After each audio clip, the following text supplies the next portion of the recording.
Alrighty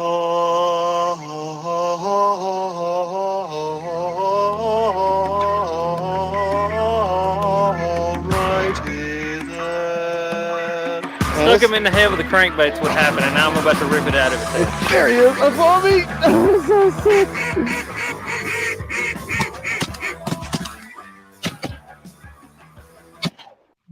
No. I love it, dude. I gotta get a. What in the world? I'm like echoing. Hold on. There we go. That's better.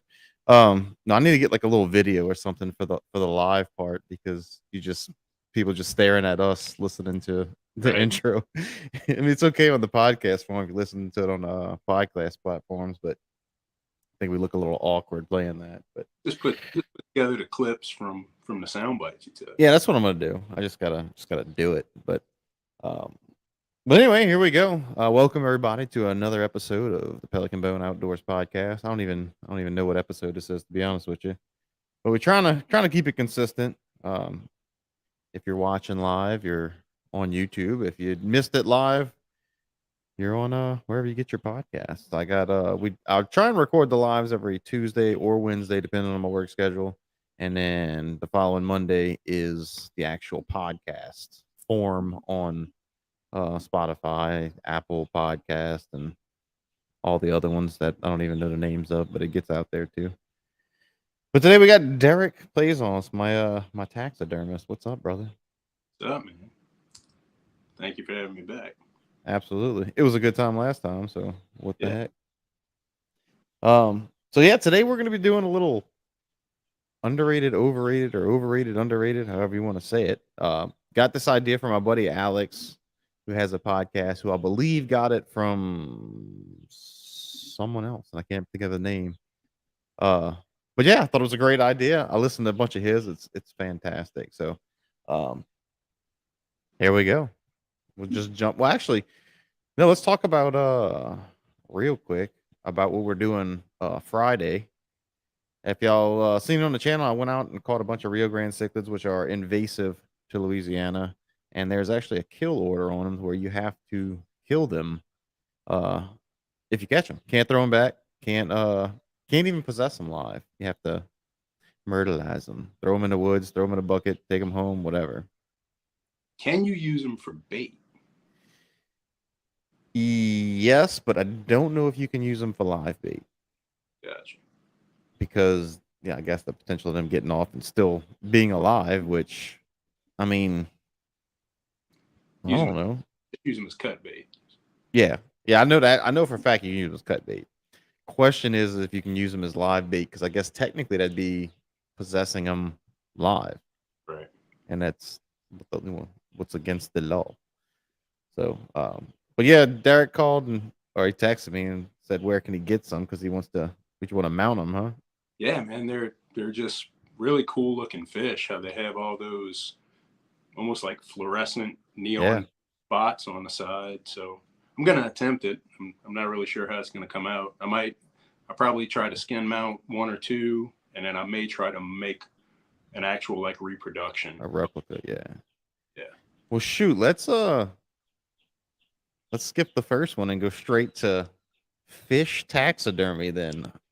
Overrated, underrated, or I guess you can do adequately rated, but we're gonna try and stick to the over under. Well, see, when you talk fish taxidermy, you got to break that into two categories. Are you talking skin mount fish taxidermy or replica fish taxidermy? Let's do both. Okay.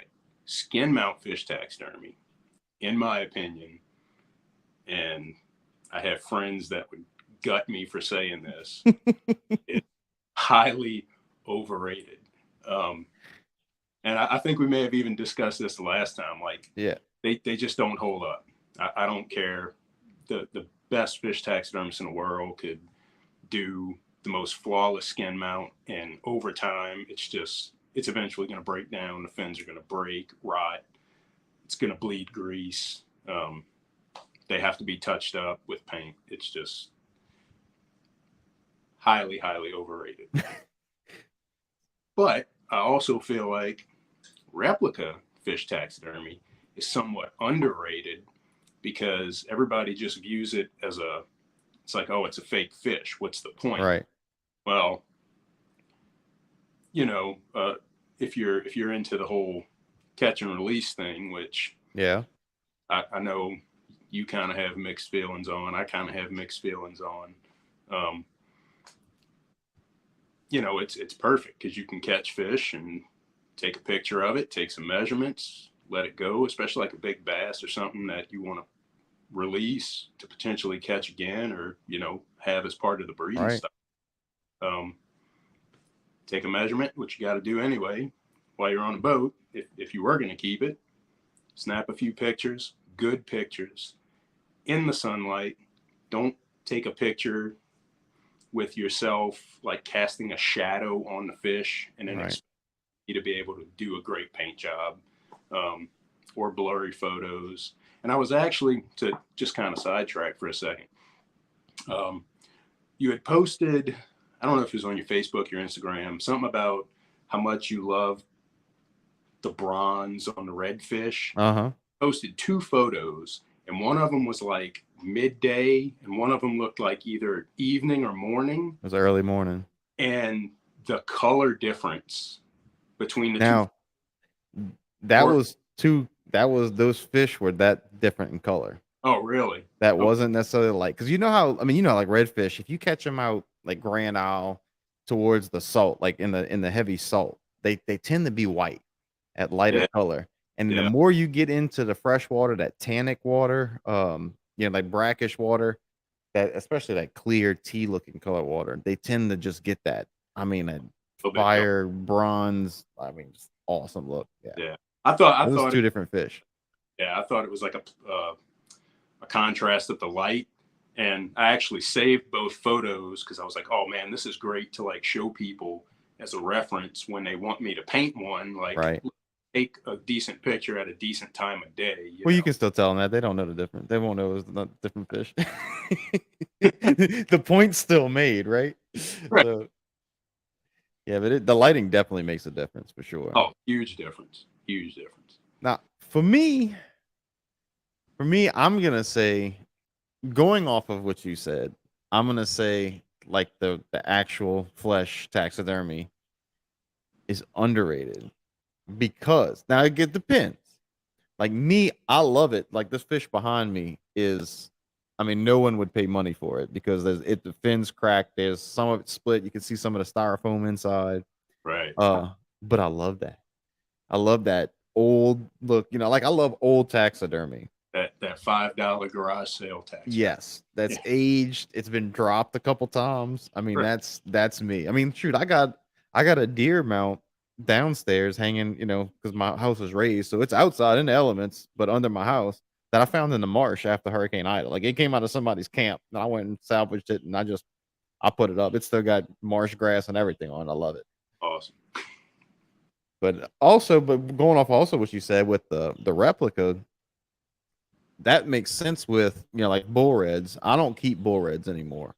Yeah. Just because there are breeders, and that's they're constantly talking about studies are showing that our redfish population is starting to suffer. So I don't keep any more bull reds, anything 27 or over. And even if I'm catching, a lot of fish, I'm not even gonna keep a 26 because he's almost there kind of thing. I'm getting real picky on which ones I catch. So it would be awesome if you catch this, awesome looking redfish, especially if they got like cool spots or cool scars or something like that you could that you could just take a bunch of pictures of it and get it mounted. Yeah, I've got a 42-inch redfish I need to paint soon. I needed to paint it a while back, and I've just been neglecting it.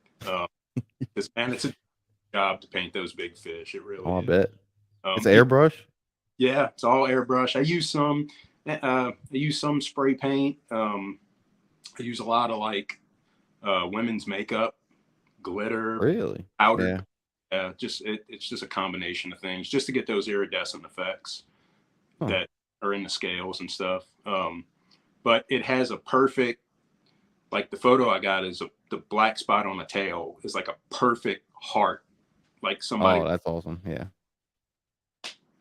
So, Yeah. That's awesome. All right, before we move to our next topic, I need 10 seconds for me to go grab my coffee. Hold on.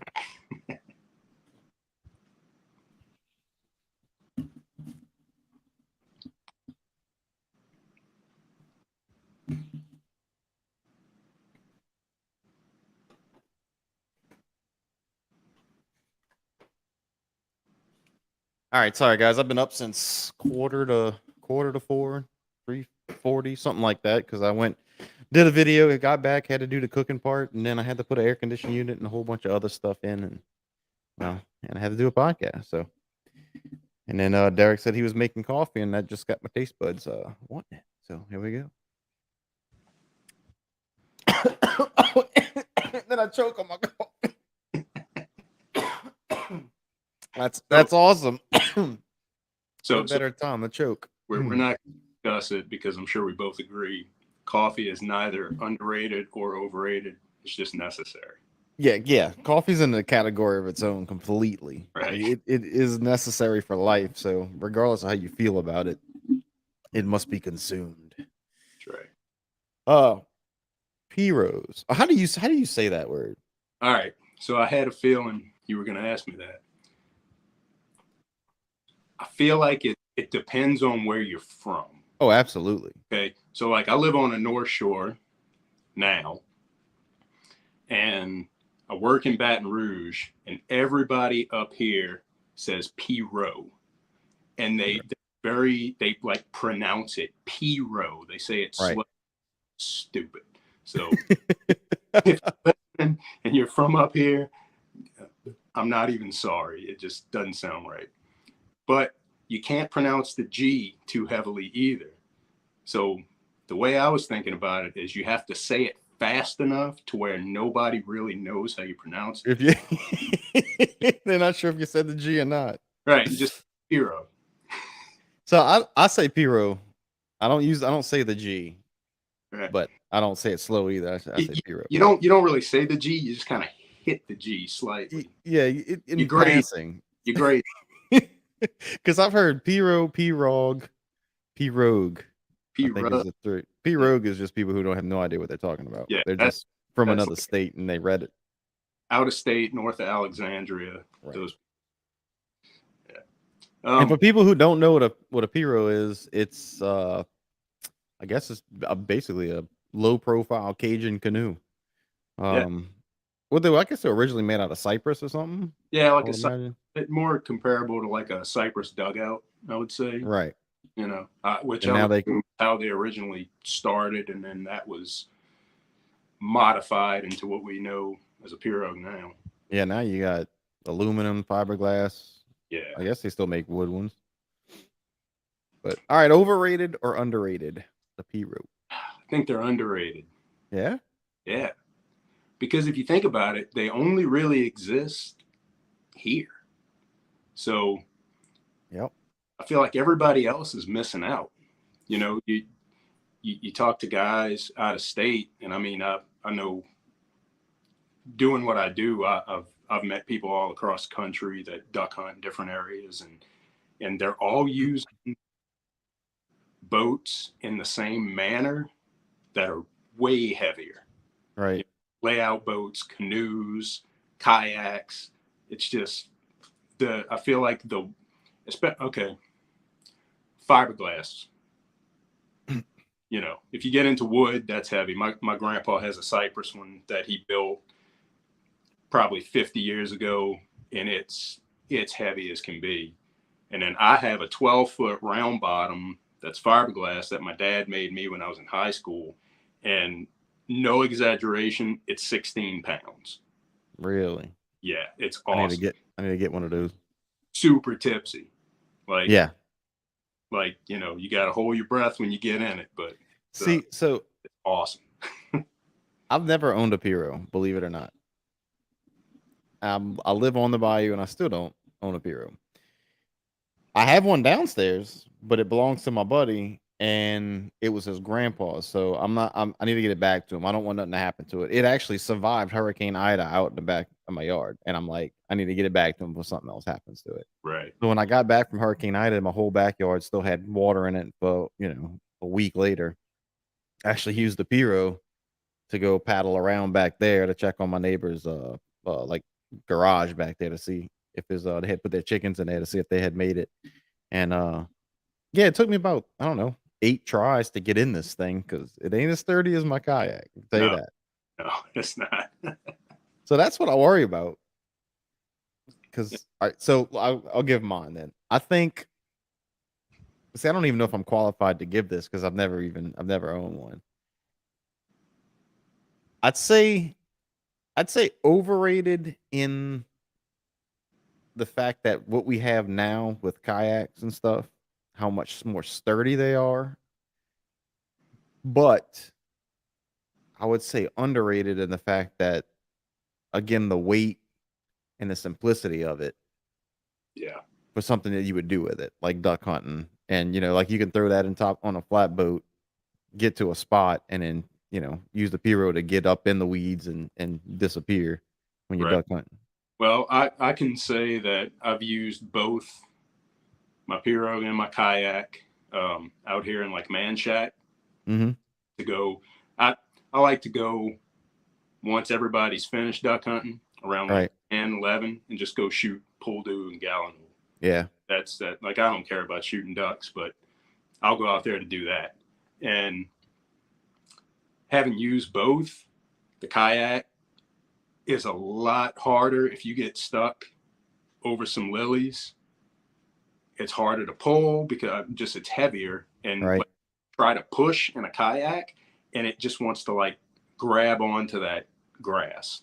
Whereas that 16-pound pirogue, you get out, you pull it, you can push, it just slides over the grass. It's awesome. You wear waders when you do that? Yeah, it depends. That Man Shack, well, it's actually Joyce management area. Some years it has water, some years it's dry as a bone. Oh, So right. Yeah. it just depends on what the water's like. Like one of my biggest fears with a Piro during duck season is flipping it and Wet. being freezing cold. Yeah. So, because my kayak, when I go duck hunting, I have in my blind bag, I have vacuum sealed Dry change clothes. of clothes Yeah. because I've I've fallen out before. As a matter of fact, the very first YouTube video I did was opening day of duck season, and I was trying to throw out a jerk string of ducks, and it got caught, and I lost my balance on the bow of the boat, went in, and it was like 50 degrees outside. And if I wouldn't have had those extra clothes, that'd have been the end of that hunt. Yeah. But I've had hypothermia and I didn't get wet, and it absolutely sucks. Like, I was down and out for probably 2 weeks after. Really? Yeah. We'll have to get into that story another day because I want to hear about that. Yeah. Well, speaking of ducks, let's go to the next topic: automatic shotguns. Overrated. Ooh, okay, do tell. I like a pump. I find like the older I get, I like more simplistic things with less moving parts. Hence this is the bows. Yeah, this back. It's mirrored. Yeah. Hence the bows. Yeah, I just like simple, man. And a pump shotgun, there's nothing more simple than a pump shotgun. So yeah. This is another hard. I probably should have thought about these a little bit harder before we started this thing because I love my automatic shotgun, but I think you hear people say you're better with a pump because it slows you down on the second shot. Like you got a pump and then. But I think I'm gonna go with adequately rated on this one. I don't know if I can go over or under with the automatic shotgun. now, Because I love my automatic shotgun. Now, to be fair, kind of like your Pirogue situation, I've never owned an automatic shotgun. Okay.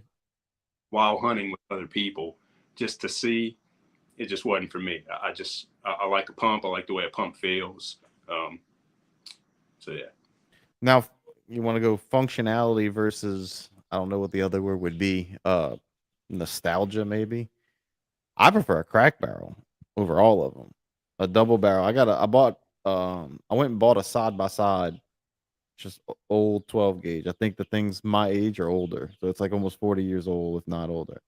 Um, I found it for a good deal at the local gun shop, and dude, I love that thing. Really? Absolutely love it. I like it to rabbit hunt and squirrel hunt, and I even took it goose hunting, but it only shoots 2 3/4. Which I mean, you can knock a bird down with 2 3/4. Right. But also had to make sure that it could shoot steel because them older guns can't shoot it, but they have some kind of coating on the barrel that they said I could shoot steel out of. Yeah, I'm not even gonna pretend like I'm a good enough shot. Oh, I'm not a good shot. Don't get me wrong. I'm not never once. I said like shooting them. I didn't say like hitting them. Right. Yeah.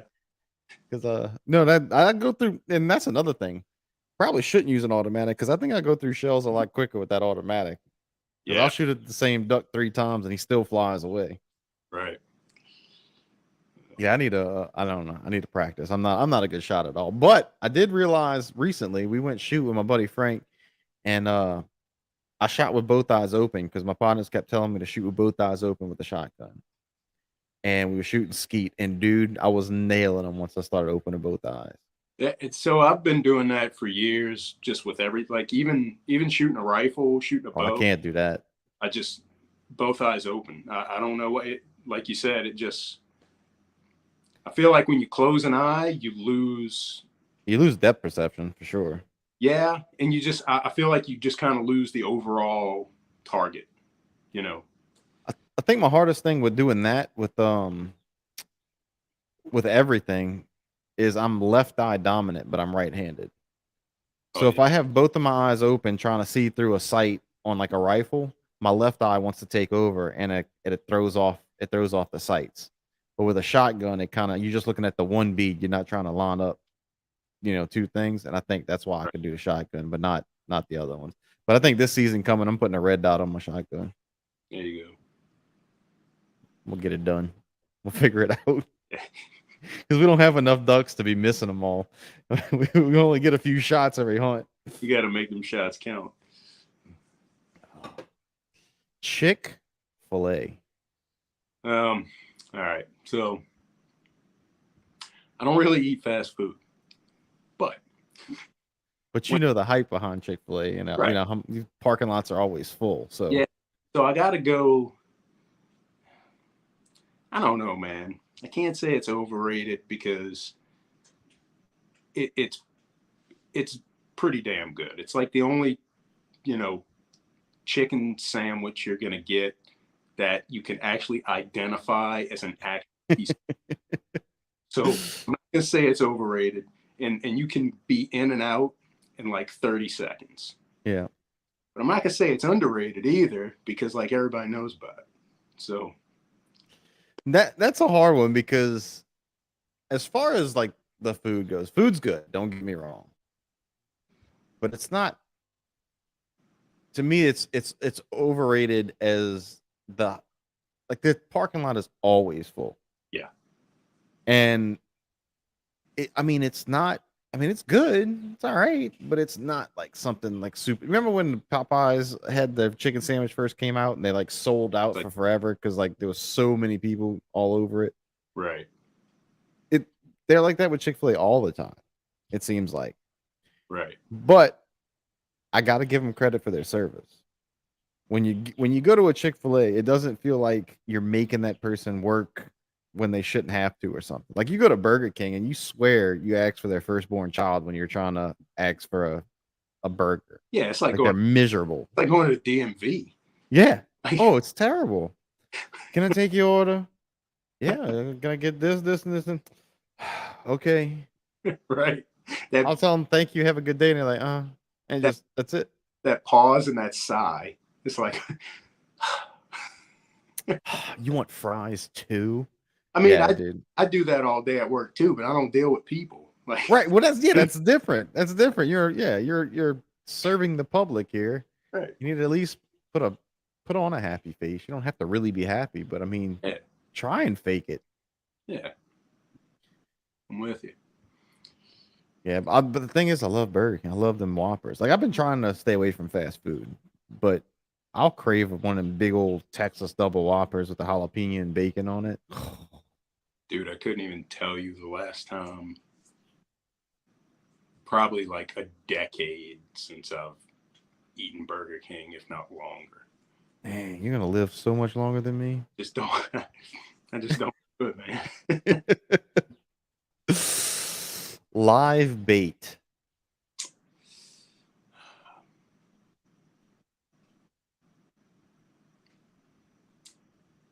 And I don't know. I feel like live bait doesn't live long enough to be considered live bait. All right, let me rephrase that. It's live until like after the first 2 casts. Bait as opposed to artificial. So I mean, I'm talking even. I guess I should have specified when I did that.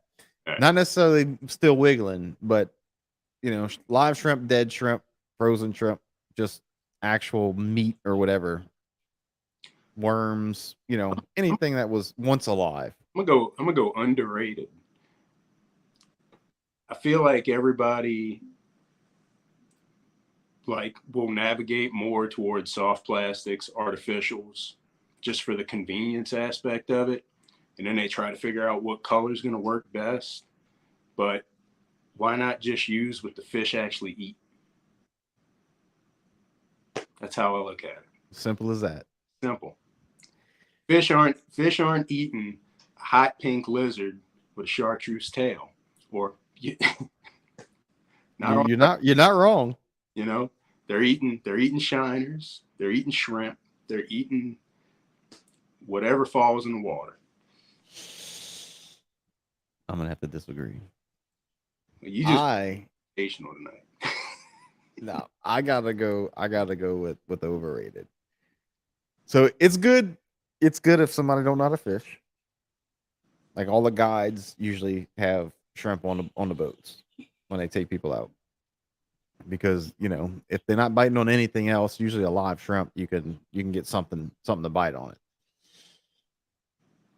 I'm on the school of thought, like you cranking a gold spoon through the marsh, and a redfish is going to hit that thing a whole lot harder than he is a dead shrimp or a shrimp under a cork. Like when you cranking it and that thing's moving, he's trying to kill that sucker. And dude, there's nothing like when you feel that 20-something inch redfish. They don't even have to be a bull red, just 25-inch redfish cream one of them moving, artificials. Dude, there's just nothing like that. Right. And that's my biggest reason why I like artificial. But I feel like spoons and spinners and things that flash is a whole separate category. Still artificial versus. I get it, but like a plastic worm isn't shiny. But neither is a real worm. Fish aren't intelligent. Well, that's true. But I don't know. There's all kinds of studies with still going on with colors and what the fish actually see as far as colors.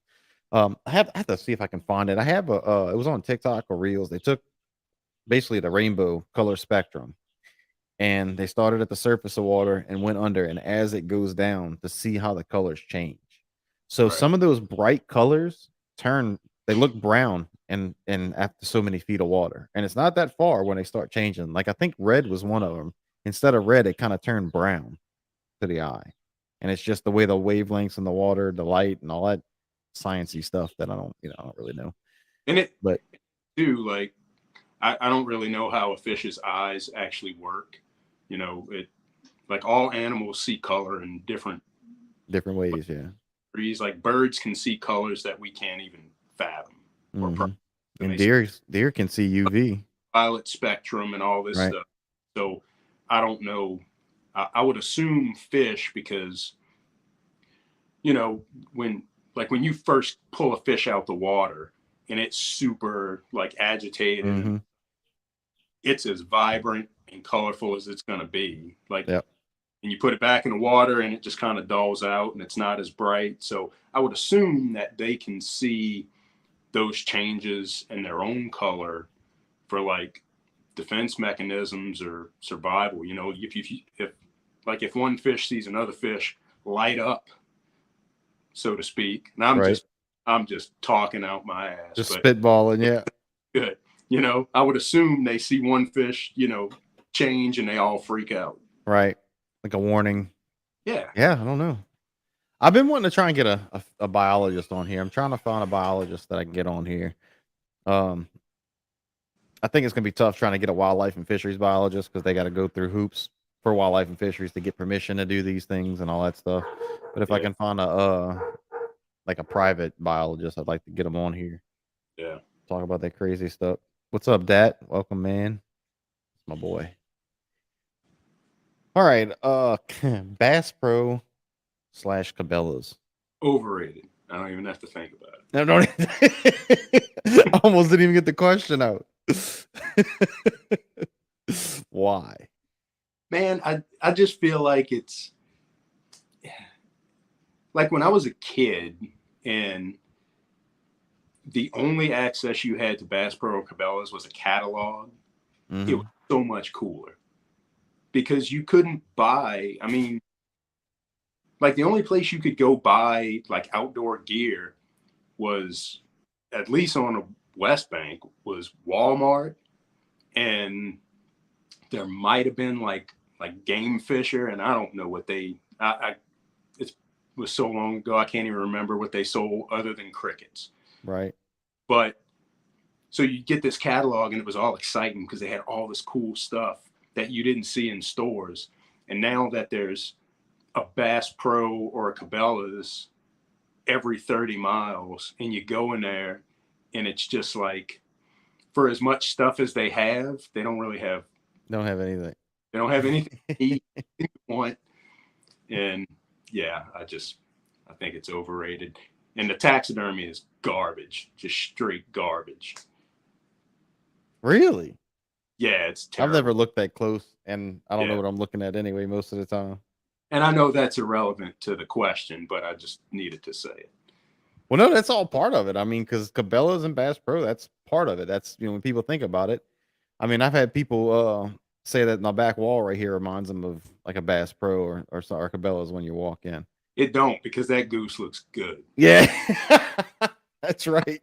That's right, man. I got the goose. I got the coyote over there in the corner. I need to put that one up one day. Put the coyote on the table right there, and even that little skull right there, that little coyote skull. That's the one we found when you and I was squirrel hunting that day. Oh, and yeah. I glued the two pieces of the bottom jaw together and glued it to the top. Yeah. That's that day we had Waylon out there with us when we didn't shoot any squirrel. We saw one squirrel that day. When that skull was the only thing we brought back. Yep, that was it. No meat. And a dog full of briars. Yeah. Well, oh, jeez. He's like Velcro with them daggum things. So I'm going to go with...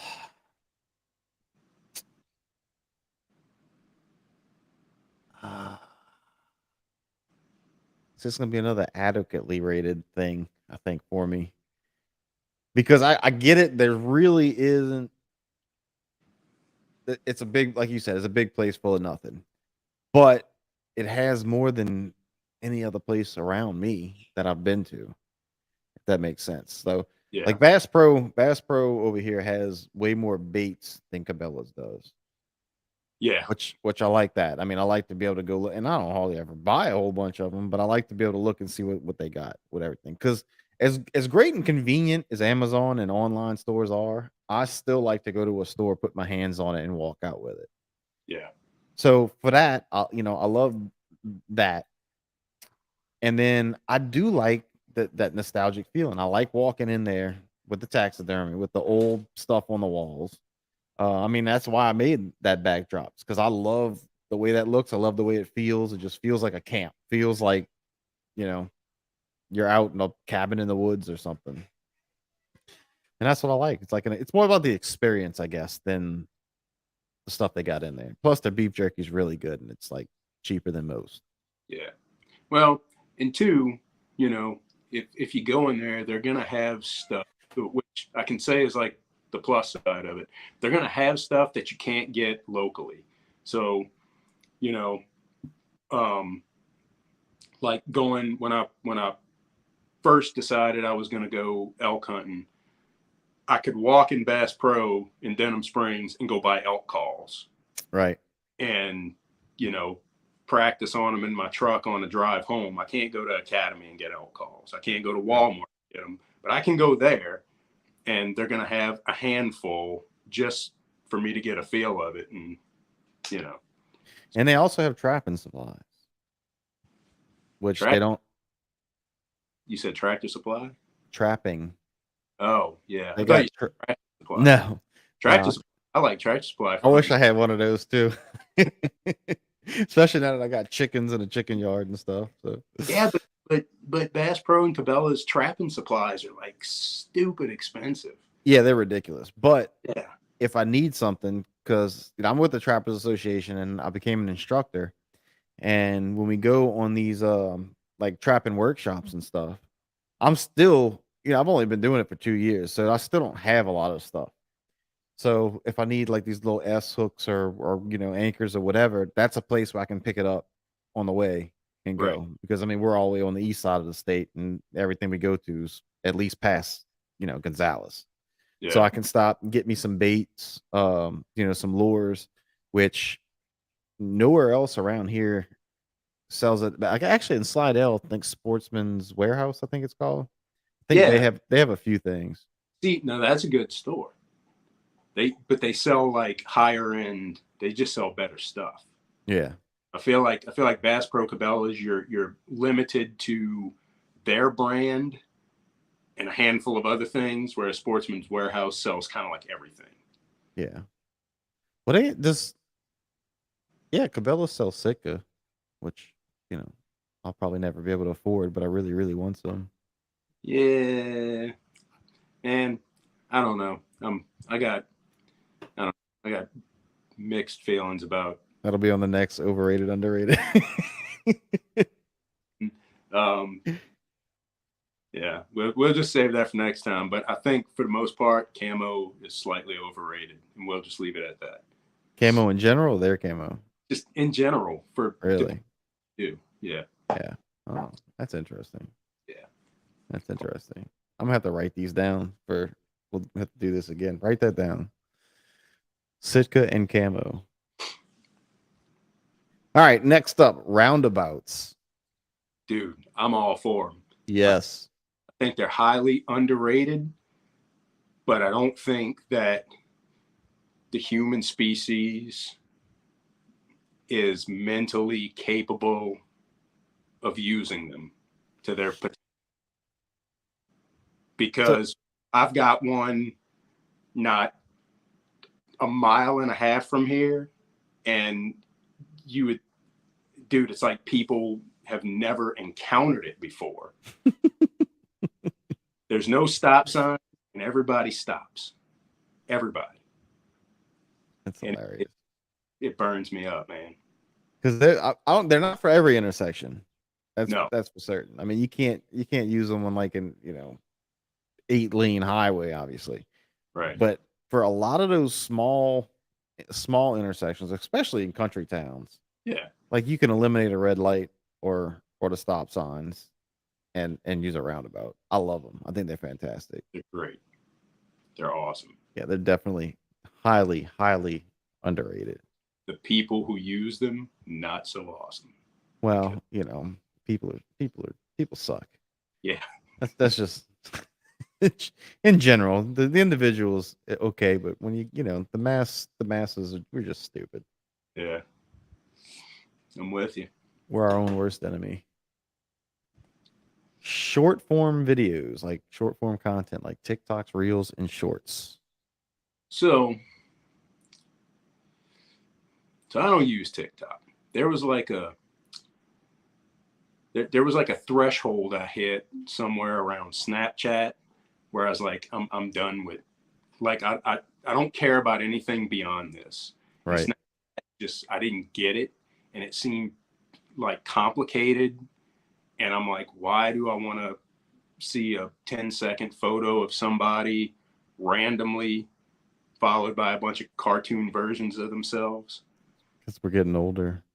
Dude, I just don't care. So I was like, I'm not doing Snapchat. I stopped at Instagram, and that's pretty much where I'm going to live and die until that goes away. I don't do TikTok. I don't dance. I don't care about dancing. So like, but I mean, you consume the reels on Instagram, do you not? I mean, it's almost impossible not to now. Yeah, you kind of have to. Because every video is a reel now. Yeah, and I get sucked into like the funny, the stand-up comedy stuff and that kind of. But as far as like whether I think it's underrated or overrated, I think it's, I don't know, man. I don't know. I feel like it's a detriment to our attention span because now if I watch like a YouTube video that's like 20 minutes long, I'm like, dude, I don't have 20 minutes to watch. Right. Yeah. But I can watch like a 15-second reel of something and get the gist of it. And I hate that. Like, yeah. So I'm gonna go with overrated. And a lot of it has to do with what you just said. So I'll look at YouTube and like you said, come across a 20-minute video. Oh, that looks interesting. Ooh, that's 30 minutes. Right. I don't know if I want to sit there that long. But I'll get on Reels and watch it for an hour and a half before I even realize that I'm still flipping through it and really have gotten no benefit other than my mind melting in front of it. You didn't learn anything. No. You learned absolutely nothing. And you could have spent that hour and a half watching like something on YouTube that's would like teach you something. Yeah. You know? Yeah. We should definitely shorten our attention spans. Yeah. It's good. It's I don't know. I honestly wish they would have banned TikTok just because I want it to go away. I don't know if it would be a good thing or a bad thing or what Pandora's box that would open if they banned it, but it'd be one less platform I got to worry about. Yeah. Because I only use TikTok to try and get traffic to my YouTube. I mean, that's my main, I like Instagram. YouTube's my main focus. Instagram's my second. And then like Facebook and TikTok is basically just trying to get traffic to the YouTube channel. Yeah. It's a hard thing to do, man. Like when I was like very focused on my taxidermy business, which I've kind of, that's a story in itself, but I kind of shut it down. I'm kind of still doing it. I got really good at telling people no. And I'm kind of at this point now where I'm only working on stuff that I really want to work about. Right. And like get excited about, and just not have to deal with people I don't know and chasing people for payment, all that stuff. But it's hard to get, it's hard to get the traction. It's hard to get people to like look at your stuff. Right.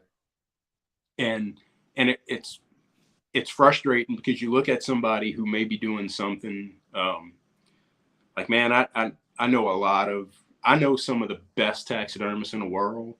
I know some of the worst taxidermists in the world, and they have a way better like brand than I dream of, and they just put out garbage, absolute garbage, and I just don't get it. And like your videos is like, it's quality production. There's like a humorous element to it. You do the catch and cook thing, which I think is cool.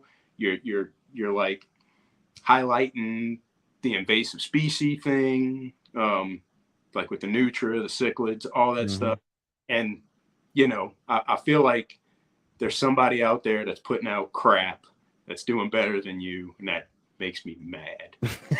Well, I appreciate it, man. And it's like what encourages me is you're not the only one that said that. I've had quite a few people who've made it on YouTube tell me that.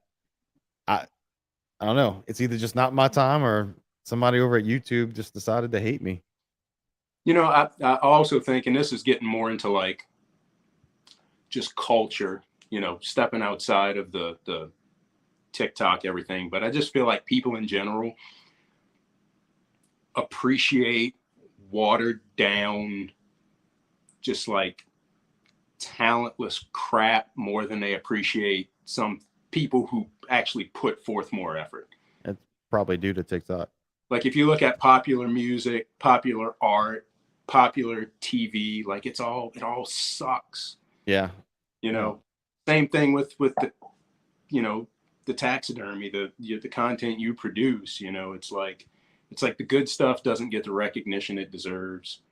Not saying that I'm like the best, but I feel like with what I do, I'm pretty good at It's it. like hard work doesn't matter anymore. Yeah, That's kind of what it is. Like people don't appreciate the hard work. It's just, just give me the thing. right. Yeah. Yeah. Yeah, I'm picking up what you're putting down. The world sucks. That's why I go fishing, dude. That's why I go fishing. If anything comes out of this entire podcast of overrated, people are stupid. The world sucks. people are highly overrated. Yeah. Yes. People are overrated. The world would be better off without us. Absolutely. Yeah, that's why, dude. That's why I'm on the water in the woods, man. That's And right. Since I video it, but if I didn't have a camera, guess what I'd be doing? The exact same thing you see me do on camera. Exactly. The good thing about having the camera and doing the YouTube thing is I always have an excuse why I have to go hunting or fishing. I got to get a video. So if there's stuff around the house that needs to be done, I got to tell my wife, hey, look, I'm going to take care of it, but I have to go fishing today because I need to get a video. Right. Yeah. And it's awesome. It's great. And then one day when I'm making a living at it, then it'll really be solidified. So, next topic, alligators. Dude. All right. Now you just open a box. Yeah.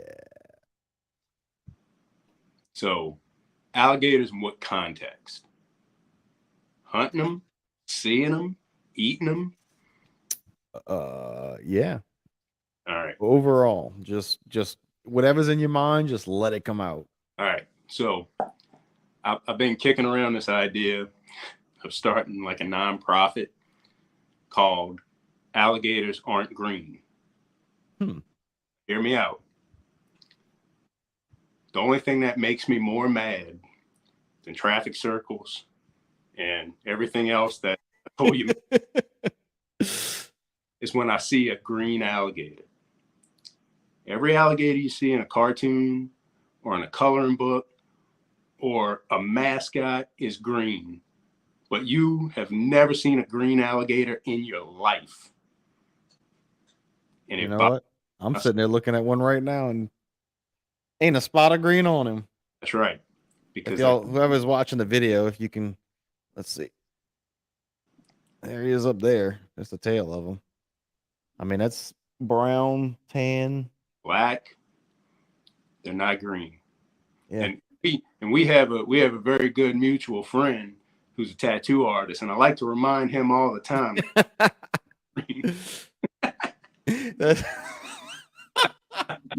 Oh, dude. Oh, yeah. I'm gonna. Yeah. Dude, that just overrated. Burns me when I see a green alligator. It's like if you would have grown up knowing what a polar bear is, right? But every time you see one in a cartoon, it's blue. And every time you see the icy polar bear or the Coke polar bear, it's blue. And people try to convince you that that's normal. It's not blue. Dude, this has never even crossed my mind before. Well, that's why I'm saying it. Because think about this. Because it's stuff that keeps me up at night. Oh, that's fantastic. Now, back to the question. Oh, man. I think alligator meat is overrated. I think hunting alligators, I've never done it, so I can't really have an opinion. Before you go any further, Right. The lottery is open for alligator tags right now. But there's a problem to that. What's that? Because when you draw the tags, you have to go to that mandatory meeting, and it's the first week of September, and I'm in Colorado elk hunting, and I don't care about alligators. I don't remember if he had to go to a meeting last year. Well, I know the last time I applied, I which don't is think they do that it's anymore. been a couple years, it said you had to attend a mandatory meeting on, it was like the first week of September on like a Wednesday. Yeah. Uh, I don't care Hmm. enough. All right. Well, if you ever decide to do it, just Right. get the tags and I'll take you in the boat. There you go. So, but anyway, go ahead. And I'm sorry to cut you off. I just got excited there for a second because I think the meat's kind of overrated. I feel like it don't really taste like anything. It's just me. it tastes like a fishy chicken. Yeah. It tastes like it wants to be a frog leg, but Didn't quite make it. Yeah. It's funny. As far as hunting them, I've never done it, but it and I'll probably make some people mad, but I don't. It doesn't look difficult. Like you just hang rotten chicken, and then you drive up, and if the chicken's gone, you pull the rope, you shoot it. It's the not hardest difficult part at all. getting the boat if it's big. Yes. But it is fun. Yeah. Oh, I'm sure it's fun. Yeah. No, I get it. I'm gonna go with overrated. I love alligators. Don't get me wrong. I love them as a creature, as an animal. I think they're fascinating. I like seeing them. Like having seen them my whole life, I still get excited when I see one. Yeah, they're fascinating. I like seeing animals. I was on a walk yesterday around my neighborhood. I saw 2 baby raccoons, and I was just like all excited because I saw. Yeah, I'm the same way. And yeah, I can go with the meat thing. I do like the meat, but it's not. I mean, Nutra is better. 100%. Now the tan one, I do like the alligator hide up there on the wall, and I made a gun holster. Did you see the gun holster I made? I did. So that's cool. So I'm gonna, next time I get gators, I'm gonna tan a hide just for making stuff out of it, stuff out of the leather. And you fleshed and tanned. Yeah. An alligator. So all 3 of them. That sucks. Yeah, I did 3 of them. Yeah. But they do look cool. Yeah. It's just, man, that's a lot of work. So I guess the reason I'm gonna say overrated is because there's so daggum many of them now. Yeah. Like the success story of Louisiana bringing the alligators back from where they were. I think they was somewhere around like 2,000 or something like that. It was like a ridiculously low number, and now they're up over. I think there's like over 1 million or 2 million in the wild, and then like another million in farms. Like it's ridiculous how many they have, and like they just recently reduced the number that the farms have to replace, put back every year because there's so many. Yeah, they've far surpassed their goal, and oh yeah, like every now and then I'll drive to New Orleans or that way, and I always go on I-55. So you're driving over water, right. for 20-ish miles. Like driving on the interstate, just kind of glancing. I don't really look at the road. I look for stuff when I drive. Yeah, me too. Dude, you can easily see like 30, 40 alligators. Yeah. Like it's nothing. And when we were kids, it was like amazing. Oh, look at alligator. Now it's like, now they're everywhere. It ticks me off. I'm not gonna lie. Like I'm glad they came back. I really am. Well, but dude, they are everywhere. But they make them so hard to get. Like you would think, as many as there are, it would be a lot easier for people to hunt them recreationally. To get tags, yeah. Oh, that's a whole nother thing with politics and money and. Well, yeah, they're still protected, so it's a lot harder because of that. Because like once you're on that list, it's hard to get something off of that list. Yeah. But they my biggest issue lately is I got my mom bought it for me, but it was a pretty expensive dog that you got to meet in Wayland. And dude, his drive is up. Like these chickens I got, these little chicks that are in a dog kennel right now because they're too small to go outside. Dude, he'll sit here for hours and just stare at that kennel because he wants to go retrieve a bird. But I can't take him hunting, dude. Everywhere we go, there's alligators in the pond. Yeah. I mean, everywhere. I can't even take like to practice some swimming. I had to put them in a swimming pool the other day to get them to swim because every pond or piece of water around here they got a daggum alligator. Yeah, it's crazy. Yeah. Which will move into the next topic of swamp tours.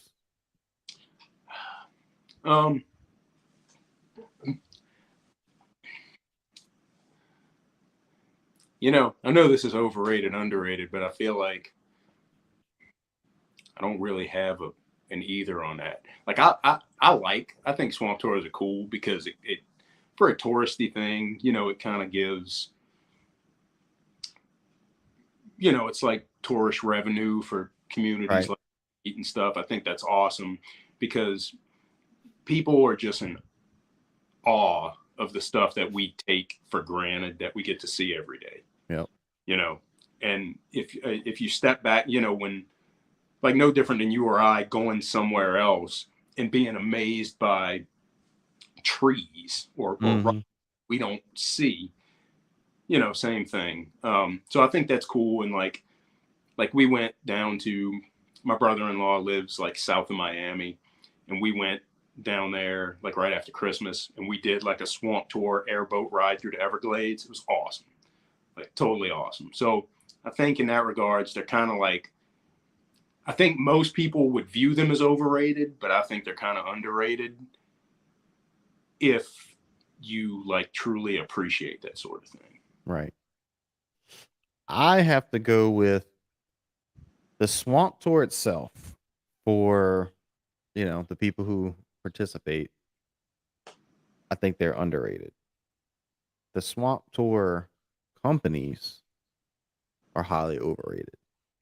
And Great. here's why. There's a couple problems.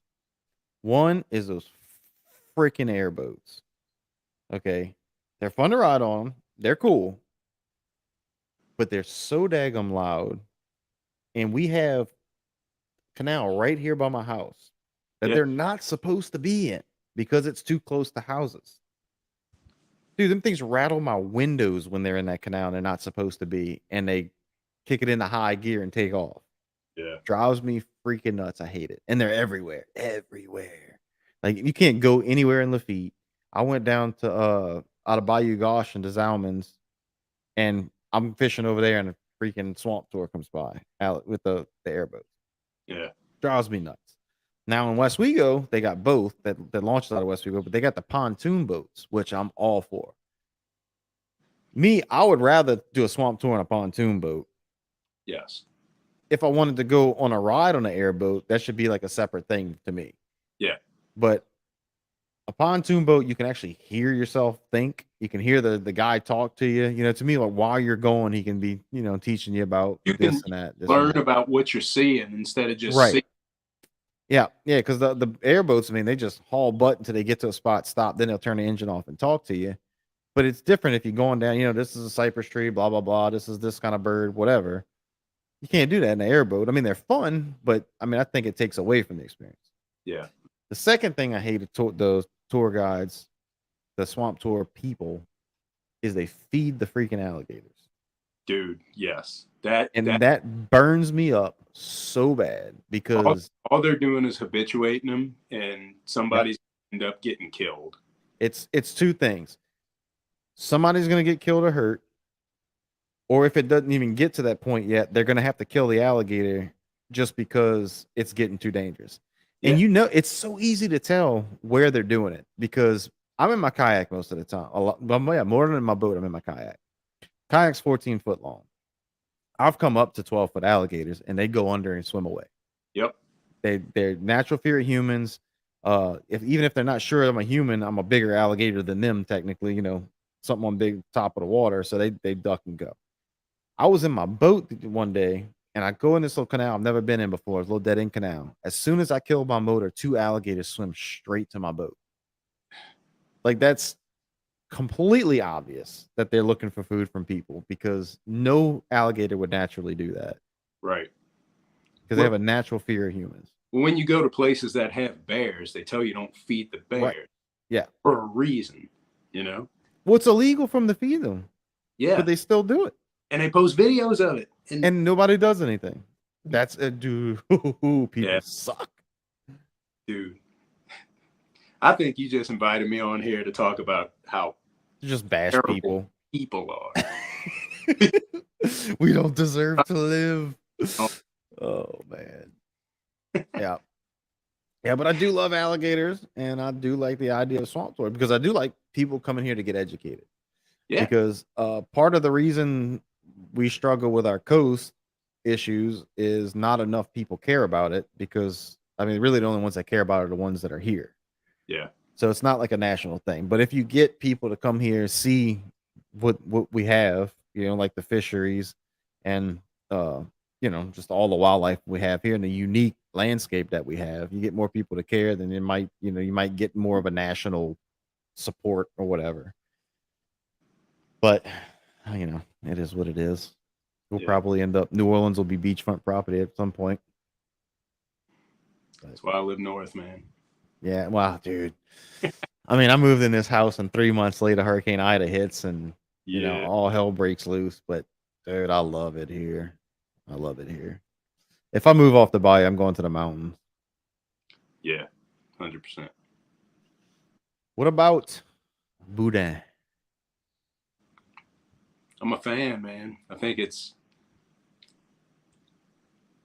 I'm not going to say it's overrated because I eat it all the time. But I'm also not going to say it's underrated because everybody else eats it all the time. If you can get good boudin, If you get good Boudin. which I think y'all might be lacking in that department. Oh yeah. You'll find it every now and then, but I mean you gotta go to Lafayette, Rain, Broussard, that area and get that really I've good. got a place 2 miles from me Really. that is on my way home every day, and I have to tell myself not to stop and get boudin. Yeah, I love me some Boudin. I'm gonna say it's underrated. Good Boudin is underrated. Well, it's one of those things. It's like pirogue. Yeah, It's underrated because more people don't know about it. right. And that might be it. And when you say it to somebody who doesn't know what it is, it's like you're speaking a different language. But when they taste it, Yeah. Oh yeah. faces light up. Oh yeah, I love me some Boudin. What about cracklins? You like cracklins? Hell yeah. Gratons, dude. Absolutely. So I haven't really tasted many that I like, but my buddy who used to work at the firehouse with us, he used to cook them, and dude, I oh man, I eat them till I'm sick. But they were still a little chewy. You know, they had the crunch or whatever, but it was still just a little bit to chew on still. And it Yeah. wasn't just real dried out. And I really like that. But a lot of the stuff I get is just like you bite it and it just almost like just a skin. Oh no, dude. No. I like to be able to chew on it. So Friday morning, I'm bringing you crackling and good boudin. Heck yeah. That's what I'm talking about. I'm gonna hop on my way and I'm gonna get us breakfast. Heck yeah. I'm all about that. Some good old boudin. What about bank fishing? Actually, we can do I guess we'll do these last two together. Ink Yeah. fishing and perch jerking because they're kind of Same thing. can be the same thing. Yeah. Yeah. So I think it's very, very underrated. I think both are underrated. I feel like most people view perch jerking, bank fishing as like something you just do with kids to get kids. Mhm. Dude, I will do that over any other form of fishing. I'm not interested in going like wait, like cast and just sit there and wait for a bite. Right. Or like bass fishing doesn't really do anything for me. But man, to go like find a spot where you can catch a whole ton of bluegill, sign me up all day. Wait till Friday, dude. Love it. Friday's gonna be sick because they got a lot of perch in there, but they just so many cichlids that they've taken over a lot of them. You'll definitely catch more cichlids than you will perch. And by the way, if anybody's listening to this who's not from Louisiana or the South, what we're calling perch is bluegill or little sunfish, panfish. Because I know we actually don't have perch. No. Perch is that yellow green fish with the stripes on it up further up north. that I Yep.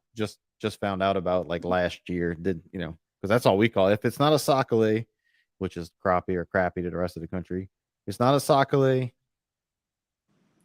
Well, yeah, if it's not a sac-a-lait and it's a panfish, it's a perch. I mean, they call those cichlids blue perch. I've heard people calling that before.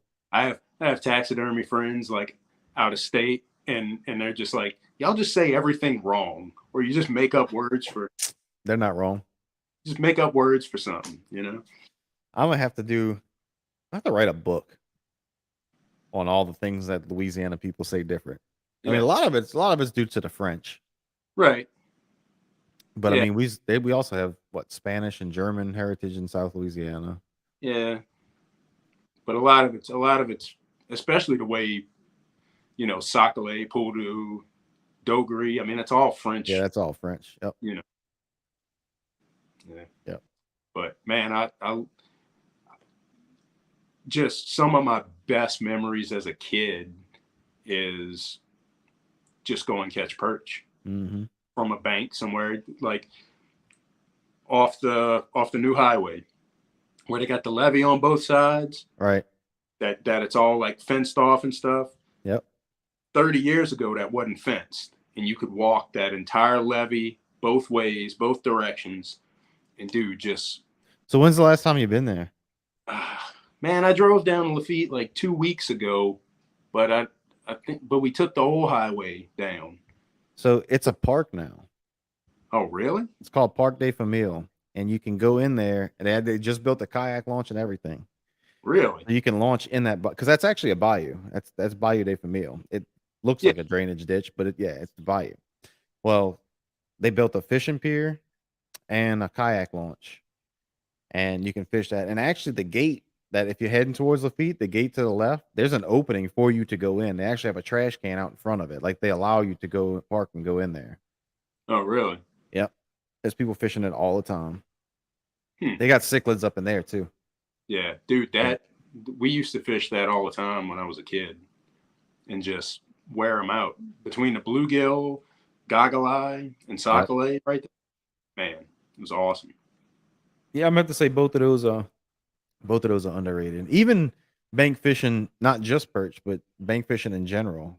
Because before I got a boat, so growing up, my grandpas had boats. My mom's dad had a camp out on the school bus canal out of Lafitte, and my dad's dad had a camp, but that was before my time. So they were all fishermen. We went fishing.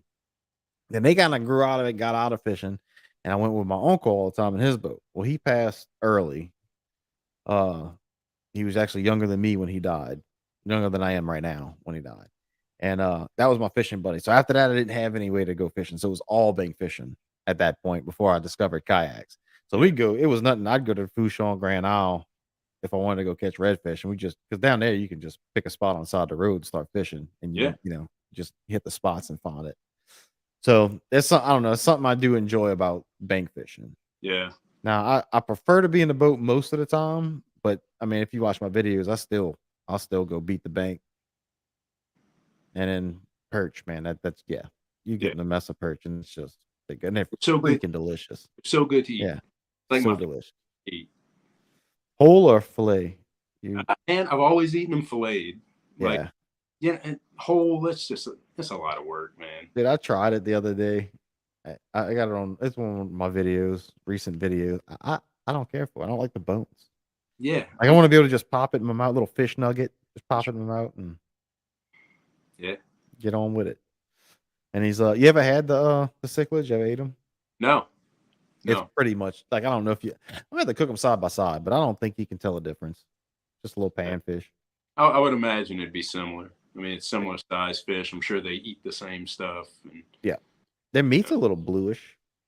Yeah, it's got like a little hint, like a little bluish tinge, not like super blue, but so if you're gonna mount the fish, so like we were talking about earlier with the fish when they're bright and vibrant, and then you pull them out and they're not. Like them cichlids look amazing when they first come out of the water, but then you throw them in an ice chest and they just dull. Yeah, that blue almost turns gray. Yeah, you got to paint them anyway. But you paint like actual flesh mount fish. You still paint them? Yeah, you have to. They Oh, okay. completely fade out. Oh, Once a fish is dead and like you skin it, they turn like an ashy gray color. yeah. You can still see like on a bass, you can still see the pattern, like the side Mhm. bars and all that stuff. The belly spots, you can see like a contrast of dark, but there's like zero color, Hmm. very faint color. So you gotta paint the whole fish. Them cichlids, hopefully they'll at least hold the spots where you can see the spots and just It'll hold the paint spot the back, spots. yeah, but I'll have to paint it. But man, I think it's gonna be a nightmare to paint. But I'm kind of up for the challenge because they got a lot of spots. Well, the good thing is it's not for a client. You can take your time with it and Yeah, do it at will. I can mess it up, strip the paint off of Yeah. it, redo it. Yeah, Well, I'm gonna wait and see how it comes out then before I get you to do one for me. Because I think that would be awesome to have up on the wall. yeah, And man. they got some pretty big ones in there too. Something you never see. I mean, Yep. I like working on random stuff. You know, Yeah. most people don't have. Yeah. They got I got that little ugly stick as my ultralight. And when you get, one that big or bigger, man, that thing starts that drag starts pulling out like you got a Yeah. big old bull red, man. Oh, it's a blast. But yeah, we're gonna tackle that Friday. And uh y'all be on the lookout because that video will be out not long after we film it. That's gonna be a good time and I'm gonna cook them up. So but that's all the topics we have for today. And that's our time. I'm gonna respect Derek's time, get him off of here. And yeah, so like I said, we try and film this live every Tuesday or Wednesday, depending on the work schedule. And if you miss it, then it's always on wherever you get your podcast the following Monday. But man, thanks for coming on again. Yeah, I just want to say one last thing. Yeah, do it. If you see your kid, I'm talking to the audience. Mm-hmm. If your kid picks up a green crayon to color an alligator, punch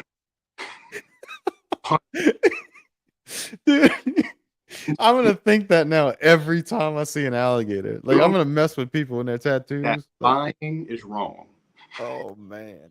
Oh, yeah. Dude, thanks for having me again. This is fun. That's good stuff. Yeah, I'm gonna have you on again, dude. We'll do this again sometime because trying to keep this consistent. I need guests, and it's a good time, man. Yeah. It's always good to have good conversation. So I'll send you a list of people. I know some interesting people who are okay, yeah, definitely involved with all the hunting, fishing stuff. So yep, that'll be great. All right, folks. Thank you so much for listening. Thank you so much for watching, and we'll catch you on the next one. Bye.